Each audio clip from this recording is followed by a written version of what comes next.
Yeah, really, that's wonderful. Thank you very much for sharing it. It's a good story. Thank you really for sharing it. Wonderful. So David, Okay, so what exactly is the question again? Say it one more the time. question is, what experience can you found blessed, you feel had a profound effect that would change your life? So the experience I have, I'm going to tie back to the first question you asked, because I think it's important to show why I think Howard's right, and I think the group is right as well. So on September 10th, 2001, I was in New York City at the World Trade Center at 8:30 in the morning. Yeah. Wow. I had a meeting September 10th at 8:30 in the morning. I had a meeting there, then I had a meeting at some buildings right nearby, right next door. And I was supposed to, we had meetings all day in New York, and we were supposed to fly back that night, and the next day I was going to go to London.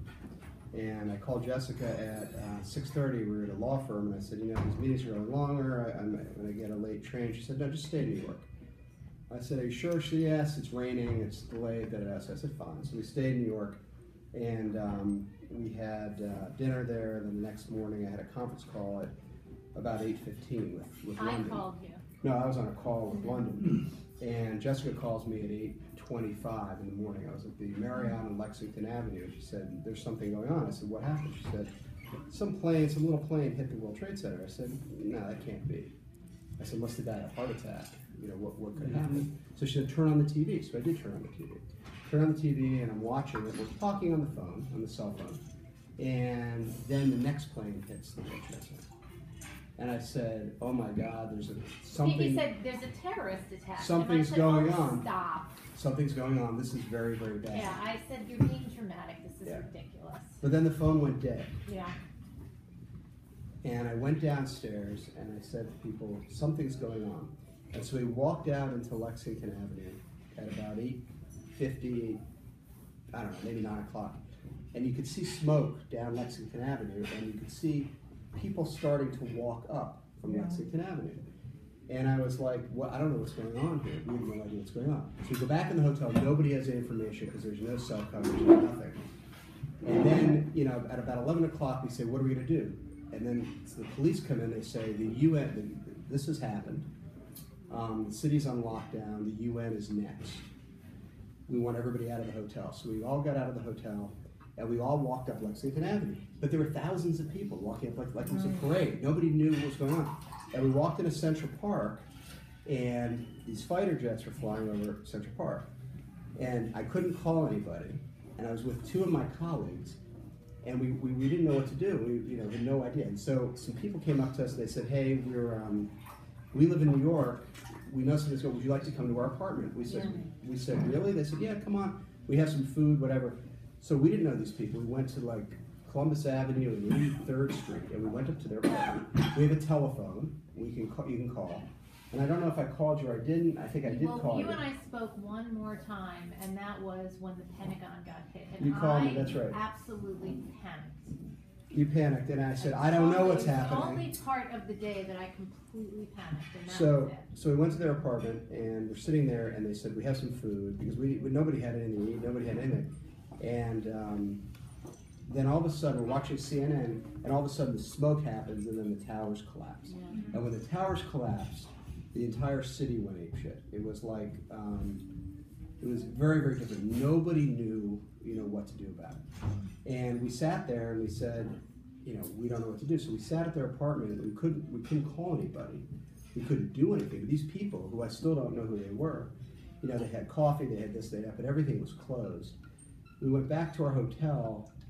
We walked back to the park at like 9 o'clock at night. The police everywhere, the military were everywhere. And they said, look, the restaurants are closed, there's no food. And we said, well, we can at least have our rooms back because we don't know how to get out of New York. They said, we can't get out of New York. It's impossible to get out of Manhattan. It's locked down. So long story short, we stayed in the hotel. They let us back in. We watched the press conference. We were down at the bar. There was no bartender. There was no staff. So it was like one of these things in the cruise ship where like the thing's about to sink and there's nobody to. So we went behind the bar. We put the liquor on the bar and somebody was playing the piano. And we just stayed there, and then we watched the press conference. And the next day, the good news was I watched all the New Yorkers who were lining up to get blood and doing all the things. Everybody was trying to help. So the human nature, the good part of human nature, was what everybody was trying to do. All the people were commending the firefighters and everything else. And I remember asking, I said, how are we going to get back to Washington? They said, we can't leave for another day because the city's closed.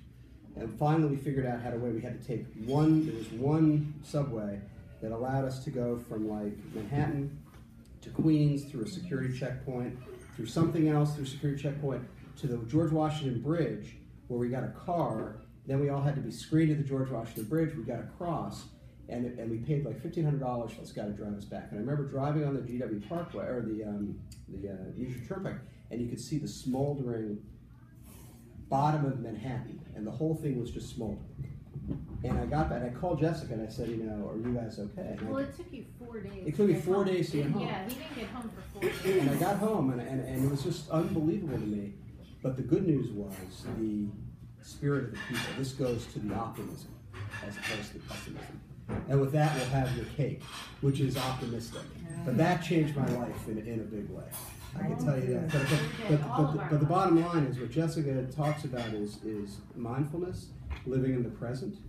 So what I learned was there's great evil in people, but I also learned there's great hope in people. So what Howard said is a very fair concern, but what everybody else said I think is also fair, is that you have to believe in the goodness. So what the people had happened to people in Turkey today, I think will be overcome by the goodness of people.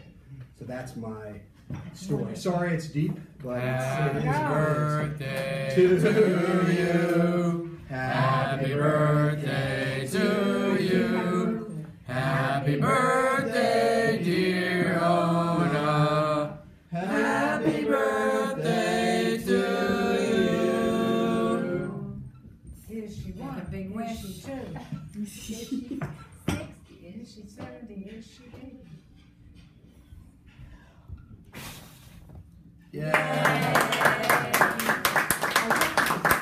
One for every decade, is that it? One, 2, 3, 4, 5, 6, 7, 8. Wow. All right. Wow. Wow, one for every decade.